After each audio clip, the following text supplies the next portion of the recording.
रामपुर में इस समय कैसा माहौल बना हुआ है फराह खान? अब तो लोग अपने घरों से ज्यादा संख्या में बाहर निकल रहे होंगे क्योंकि देखिए 7 बजे के बाद वोटिंग शुरू हो चुकी है। आप इस समय की तस्वीरें भी दिखाइए, लोगों से भी चर्चा आप कर सकती हैं। किन किन मुद्दों को ध्यान में रखते हुए वोट करने के लिए पहुंचे हुए हैं? बिल्कुल कंचन, साफ तौर पर जो मतदान है वो शुरू हो गया है। मैं खैरुल्लापुर में मौजूद हूं और एक बार मैं आपको दिखाना चाहूंगी, लोग जो हैं बढ़ चढ़कर हिस्सा ले रहे हैं। लेकिन इस वक्त मेरे साथ जो है घनश्याम जी मौजूद हैं, वो खुद वोट कर अभी आए हैं। सीधा बातचीत कर लेते हैं। सर, वोट डालकर आप आए हैं, लोगों का उत्साह देखने को मिल रहा है, बढ़ चढ़ के महिलाएं भी हिस्सा ले रही हैं, क्या कहेंगे? देखिए, लोकतंत्र का पर्व है ये और इसमें सबको, छोटा हो बड़ा हो, सबको हिस्सा लेना चाहिए क्योंकि 5 साल में एक मौका आता है और काम का तो समय है इस समय। मैं तो सबसे निवेदन करता हूं कि कटाई भी करें और मतदान भी करें क्योंकि 2 घंटे मैंने मतदान के लिए मांगे थे सब लोगों से और उसका नतीजा है, देखो अब भीड़ लग रही है। तो सब लोग मतदान करने के लिए आए हैं और मैंने भी मतदान किया है क्योंकि मेरा गाँव में अपने वोटर है और मैंने मतदान करके निकला हूँ। बस सभी से ये अपील करना चाहूंगा कि ज्यादा से ज्यादा मतदान करें और लोकतंत्र के हिसाब से अपना सरकार चुने। उपचुनावों में हमने देखा था वोटिंग परसेंटेज बहुत कम हुई थी, कई सवाल उठे थे, लेकिन इस बार देखने को मिल रहा है कि लोग घरों से निकल रहे हैं, वोट के लिए आ रहे हैं। और सबसे बड़ी बात यहाँ ये है कि आप कैसे देख रहे हैं कि जो सवाल बार बार उठ रहे थे प्रशासन पर उपचुनावों में, क्या वो आपको लग रहा है कि इस बार जो है उस स्थिति में बदलाव आएगा? देखिए, विपक्ष समय समय पे है ना, सत्ता पक्ष पे और प्रशासन पर लोग टिप्पणी करता रहता है। आज भी हालात ये हैं कि रामपुर के जो सपा से जो प्रत्याशी लड़ रहे हैं उनकी पार्टी में 2 फाड़ हैं। एक ने तो विरोध करने का मन बना लिया है और बहिष्कार भी करा उन्होंने, चुनाव में लिखित में भी आया और मीडिया में भी दिया कि हम बहिष्कार करेंगे। अब वो कितना निकलते हैं अब देखना ये है। अगर वो निकलते हैं तो परसेंटेज बढ़ेगी, अगर घर में बैठे रहते हैं तो परसेंटेज गिरेगी चुनाव। नदवी साहब लगातार एंटी इनकम्बेंसी की बात कर रहे हैं, बहुत सारी बातें सामने, आप क्या देख रहे हैं? आपको क्या लग रहा है कि जो जनता है इस बार उनका क्या सिनेरियो रहने वाला है, क्या मुद्दों के साथ वो इस बार जो है वोट करने वाले? देखिए, मैं तो 2 साल से लगभग सांसद हूँ और जनता के बीच में रहकर मैंने सेवा की है जनता। मैंने ये नहीं देखा कौन सी केस आई, सबके बीच में गया मैं और सबके लिए मैंने काम भी किया। लेकिन वो है पता ना क्या, उनका तो मेरा गांव किसी ने नहीं देखा होगा, नाम पहली बार सुना लोगों ने और कितना जनता के बीच में गए हैं। लेकिन अब जनता को तय करना है कि ऐसा आदमी चाहिए जो जनता के बीच में हमेशा रहता है और जनता की सेवा करता है, या ऐसा आदमी चाहिए तो चुनाव के लिए आया है सिर्फ और चुनाव कराने के बाद चला जाएगा। ये जनता को तय करना है। घनश्याम जी, भले ही नदवी साहब मैदान में है लेकिन नाम बार बार आजम साहब का आता रहा है, उस पर क्या कहेंगे कि कहीं ना कहीं वो जेल में है लेकिन पूरा जो उनका इम्पैक्ट है जो देखा जा रहा है, उनके नाम का भी कहीं इस्तेमाल हो रहा है, उस पर क्या कहेंगे? देखिए, सपा 2 फाड़ हो चुकी है क्योंकि मेरे ख्याल से मैं जहां भी घूमा हूं तो कहीं सपा का कोई जो संगठन है या कुछ है वो लड़ाता दिखाई नहीं पड़ा, कोई कार्यकर्ता दिखाई नहीं पड़ा, कोई गाड़ी दिखाई नहीं पड़ी। और मैं आज निकल रहा हूँ, देखता हूँ बूथ पे बस्ते भी लगे नहीं लगे सपा के। तो ये स्थिति है सपा की। अब मौलाना है, मस्जिदों में गए हैं, तो अब मस्जिदों से कितना उन्हें प्यार मिलता है देखता हूँ। लेकिन मैंने तो हिंदू मुस्लिम की कभी राजनीति नहीं की। मैं तो सब लोगों का बराबर का सम्मान करता हूँ, चाहे हिंदू हो, चाहे मुस्लिम, या सिख हो, जैसा। न्यूज़ 18 के माध्यम से क्या अपील करना चाहेंगे? जैसे आप बार बार कह रहे हैं कि लोग बढ़ चढ़कर हिस्सा लें, क्या अपील करना चाहेंगे, क्या मैसेज देना चाहेंगे? देखिए, लोगों से मैं ये अपील करूंगा क्योंकि ये लोकतंत्र का पर्व है और ज्यादा से ज्यादा इसमें मतदान करें क्योंकि इससे सरकार चुनी जाती है।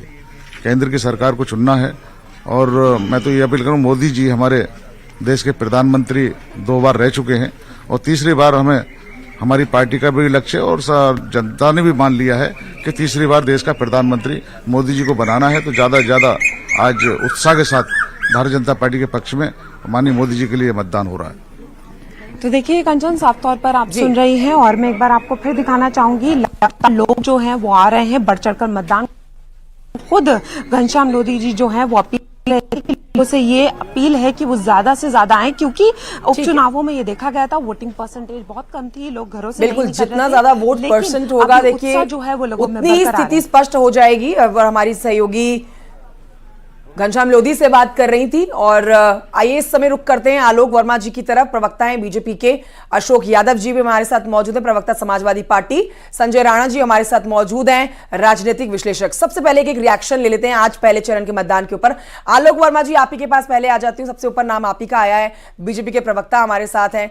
देखिए, बीजेपी अपनी जीत के लिए पूरी तरह से आश्वस्त है। घनश्याम लोधी, अगर जिनसे अभी चर्चा हमारी सहयोगी कर रही थी, जो कि रामपुर से बीजेपी के कैंडिडेट घोषित किए गए हैं, उन्होंने सीधा कहा है प्रधानमंत्री नरेंद्र मोदी की राह पर हैं, विकास के मुद्दे की ही बात हो रही है। सबसे पहले आपका रिएक्शन आज के मतदान के ऊपर।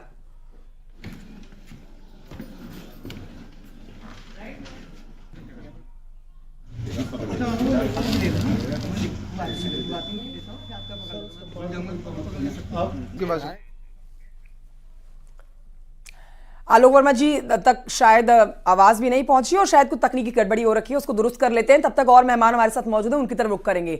अशोक यादव जी के पास चलते हैं, समाजवादी पार्टी के प्रवक्ता है। स्वागत है सर आपका न्यूज 18 पर और बहुत शुभकामनाएं। आज से मतदान जो शुरू हुआ है उसमें समाजवादी पार्टी अपनी जीत के लिए पूरी तरह से आश्वस्त है। सबसे पहले आपका एक रिएक्शन लेते हैं। पहले चरण का मतदान शुरू हो चुका है। उत्तर प्रदेश में आज इन 8 सीटों पर मतदान हो रहा है, उनमें से 2 सीटें आपने पिछली बार जीती हुई हैं। क्या रिएक्शन है सर, आप आज के मतदान से कितनी उम्मीद लगाए बैठे हैं? 24 का दिन इस देश के इतिहास में लिखा जाएगा और इस देश की जनता इस दिन को याद करेगी जब इस देश की तानाशाह और लोकतंत्र विध्वंसक, संविधान विध्वंसक सत्ता के अंत की शुरुआत होने जा रही है। और रह गई बात, जिस तरह से सत्ता की अंत की शुरुआत ही नहीं बल्कि बेरोजगारी की अंत की शुरुआत, महंगाई के अंत की शुरुआत, पेपर लीक, अग्निवीर और इलेक्ट्रोल बॉन्ड जैसे भ्रष्टाचार के अंत की शुरुआत हो रही है। और दूसरी बात, वसूली गैंग चलाने वाली सरकार के अंत की शुरुआत आज हो रही है। आज के इतिहास को जनता याद रखेगी। दूसरी बात मैं बता दूं, पश्चिम उत्तर प्रदेश में जिस तरह से भाजपा पिछली बार 3 सीटें हासिल कर पाई थी, इस बार जो समीकरण वहां पे है, जिस तरह से राजपूत समाज, सैनी समाज और वहां पे और कई समाज, किसान लोग हैं, लेकिन वो खुलेआम बहिष्कार की धमकी दिए हैं भारतीय जनता पार्टी को। लेकिन ये सब चीजों के बावजूद भारतीय जनता पार्टी कह रही है कि हम वहां पे 8 के 8 सीटें जीतनी। बड़ी हास्यास्पद बात है इस बात को लेकर के। पिछली बार जो 3 सीटें तो किसी तरह जीत गई, लेकिन इस बार वो 0 सीट स्कोर करने जा रही है। जिस तरह के वहां के नेताओं की आपसी गुटबाजी है, संगीत सोम। ठीक है, मैं आपके पास लौटूंगी। इस वक्त एक बड़ी खबर अपने दर्शकों को बता देते हैं। अल्मोड़ा से ये खबर, जहां पर ईवीएम खराब होने की वजह से वोटिंग शुरू नहीं हो पाई है। सोमेश्वर कयाला में वोटिंग शुरू नहीं हो पाई है और यहां पर भी ईवीएम खराबी की खबर सामने आई है। और दूसरी जगह पर भी हमने आपको दिखाया, तो उत्तराखंड से 2 जगहों से ये खबर आ चुकी है। उधम सिंह नगर से भी हमने बताया आपको, जैसा कि पहले की ईवीएम खराबी की शिकायत आई और उसके बाद वोटिंग कुछ देर के लिए रुक गई। और अल्मोड़ा में तो बताया जा रहा है कि ईवीएम खराब होने की वजह से वोटिंग शुरू ही नहीं हो पाई है। हमारे साथ तमाम गेस्ट लगातार जुड़े हुए हैं। संजय राणा जी हमारे साथ जुड़े हुए हैं, राजनीतिक विश्लेषक। किशन जोशी हमारे सहयोगी हमारे साथ जुड़े हुए हैं, वो पहले अपडेट दे दे, उसके बाद संजय जी आपका रुख करूंगी। किशन, ईवीएम में खराबी की वजह से वोटिंग शुरू नहीं हो पाई है, क्या वजह बताई जा रही है, क्या जानकारी अब तक मिली है? मैं आपको बताऊं कि अल्मोड़ा जिले के कम से कम आधा दर्जन से अधिक पोलिंग स्टेशन ऐसे हैं जहां पर ईवीएम खराब होने के कारण पोलिंग शुरू नहीं हो पाई है। खतियाड़ी एक मतदान केंद्र ऐसा है जहां 2 मशीनें बदल दी हैं, लेकिन अब तीसरी मशीन वहां पर ले जाके जो है मतदान शुरू करने की प्रक्रिया की जा रही है।